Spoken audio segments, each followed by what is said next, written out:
ও সুন্দর, এটাও সেই না, এবারও বাচ্চা, এবার বড় মাছ বাচ্চা।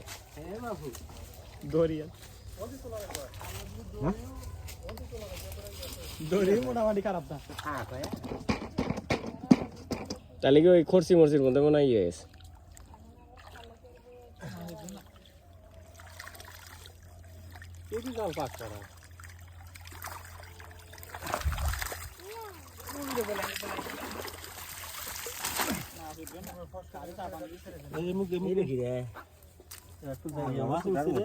ও এটা কঠিন কাল মাছ উঠছে, কাল বাসা আমার জাপান তেমন খাওয়া খাচ্ছে রে মেলা মেলা আছে ইগনোর করেন না।